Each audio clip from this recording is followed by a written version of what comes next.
In today's episode, we look at the best songs of 2022. Yeah, I realize we're pretty heavy into 2023 now, but I don't want to give these tunes up, so here we are. Let's go.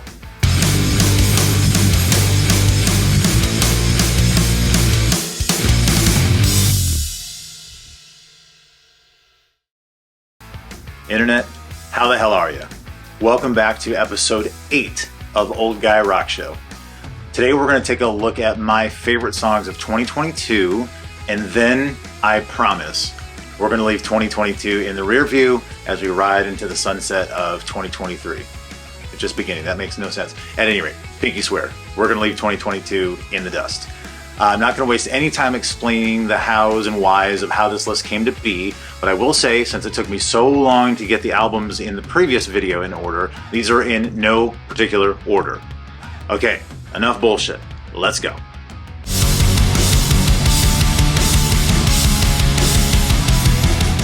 The first song on our list is Don't Go Throwing Roses in My Grave by Gregor Barnett, however you say it. When I was thinking of tunes to add to this list, the first song that popped in my head was this one, for sure. For those of you that aren't super familiar with Gregor's work, you might not know him. I didn't really know him when I first saw this album had dropped, but you may have heard of his band, the Menzingers. I'll admit I never really sat down with their records in depth. I had a friend that played with them back in Tennessee, and that's kind of what got me introduced into them. But they're a solid rock band, very punk leaning, but definitely a rock band. Gregor definitely brought the vibe of the band to the solo project as well, just with like a little bit more southern gothic vibe to it. Don't Go Throwing Roses is a little bit more of an upbeat song compared to the rest of the songs on the album, but the content's a little darker, which is obvious from the title. But the overall message is, don't waste something beautiful on my memory, use it on something or someone that can really appreciate it. And that gives the listener some ideas, potential uses for the rose in the song.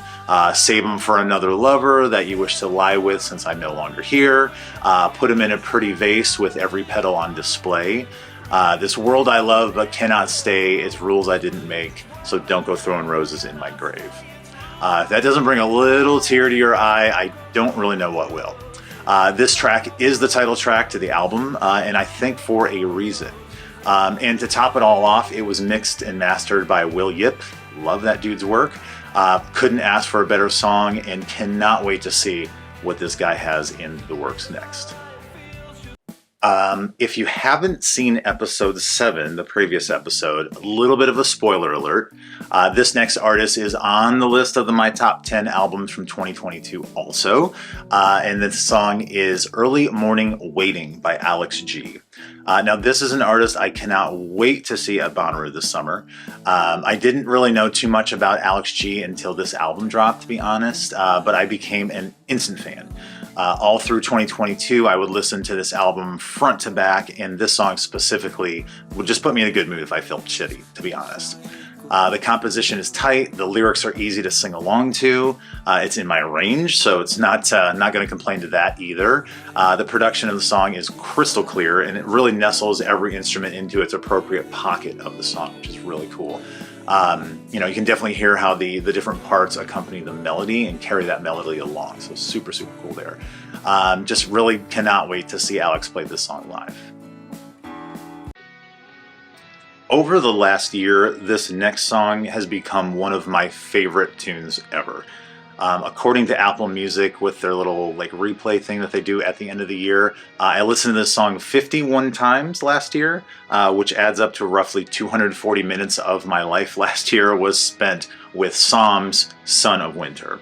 I love this band so much. They played LA back in November, but we couldn't go because we actually had tickets for Marc Rebier the same night.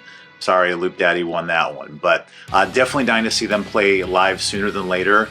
Really, really dig this song because of the atmospheric nature of the song, but also the slow, droning characteristics of it with the guitars is super, super cool. It's heavy, but not over complicated. The most difficult task in anything is definitely simplifying those heavy tones and whatnot, and they do that marvelously on the entire album, let alone this track. Every instrument accompanies the others wonderfully. The vocal double has an ensemble behind it that's kind of like a ghostly presence to it that only makes it that much better. Very cool. Cannot wait to see what these guys have in store next.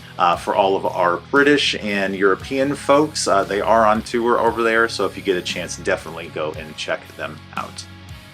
If you've watched my last video, you know that I was really late to the game when it came to Drug Church.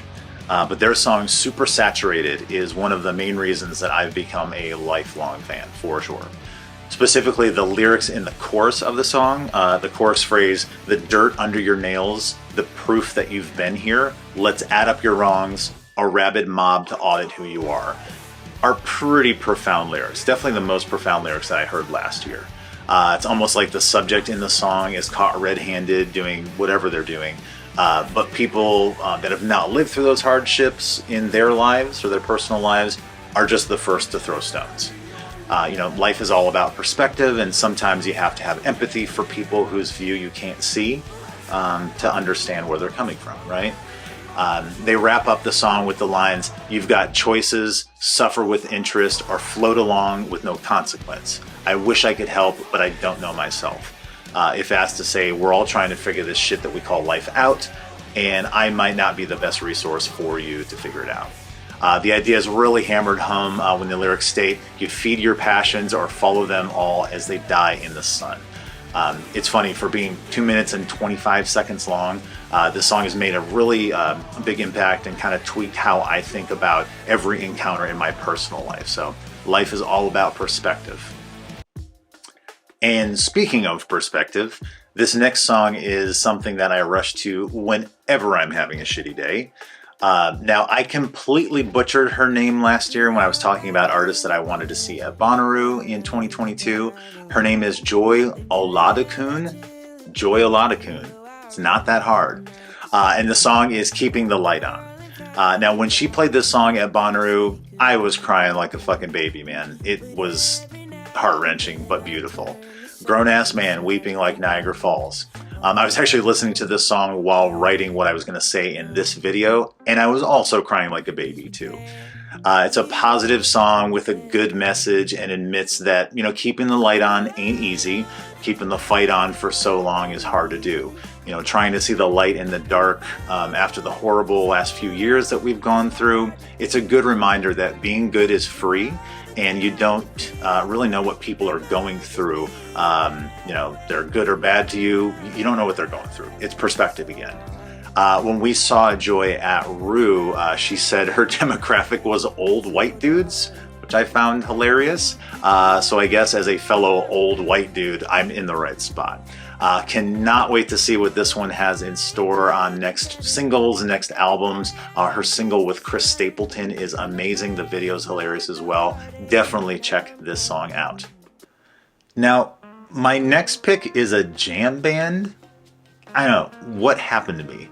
It's probably from going to Bonnaroo every year for the past decade. But I don't know. Of course, teeing up Hunger Sight by Goose. We also got to see these guys at Bonnaroo last year, and I couldn't have been more happy. It definitely translated live. They were incredibly tight to the point that I can only compare them to like a Fish or something of that nature. Ironically, they've even had Trey Anastasio join them on stage a lot recently, but who knows? If you follow them on YouTube, they do post a lot of their live shows and stuff. So if you're into the jam scene, definitely check them out. They even posted a video with Bob Weir a little bit ago, so very, very cool. With all of these bands, I think, the Fish was kind of the followers of the Grateful Dead, and they kind of like followed in their footsteps, and then you have, bands like Humphreys McGee that followed in their footsteps. I feel like Goose is going to be that next band that kind of like takes the reins as these guys get older and older and older, and it sounds dark, but potentially die off or just aren't interested in touring anymore. I think this is a very, very solid pick to who's going to kind of follow in those footsteps. So definitely check out Hunger Sight by Goose. Now, I said this in my last video too, but if you had told me one of my favorite albums and songs of 2022 would be by And You Will Know Us by The Trail of Dead, I wouldn't deny it, but I wouldn't be surprised. I've been listening to Trail of Dead since their album Source Tags and Codes, which is over 20 fucking years old now. Insane. I feel so old. Old Guy Rock Show. That's the whole point we're here. Anyway, I've loved all their albums, but there is always a few tunes that are like too slow or too weird or just not for my taste. This record had none that I didn't like, and Water Tower was definitely at the top of that heap. Not only is the song fun to jam on guitar, it's fun to sing in the shower. It has a lot of my favorite lyrics from the entire catalog, not just this album. Our resolve and our fears paint the skies as we float through shadow and light. What's it called when your will to survive and your longing to die become one and dissolve? I don't know what it is, but the phrasing almost brings my tears to my eyes because they're beautiful but dark. I don't know. Specifically the line, what's it called when your will to survive and your longing to die become one and dissolve? I can only imagine this is the thought that goes through your head as you're taking your final breath or something like that. And there's also something beautiful to that, being comfortable with that. The storytelling in their songs are, especially this one, are very vivid visuals to point out. It's almost like a music visual or music video, like in your head. This song will not leave my daily spins for a while, and I am definitely in for the ride on this one. This next song is the first song that I heard Frank Turner play when he played his first show in Los Angeles after the pandemic. It was a small show at the Echo with just him and Matt Nasir, or Nazir, however you say Matt's name, of the Sleeping Souls. He is the piano, organ player, guitar player, mandolin player, backing vocalist. He does everything.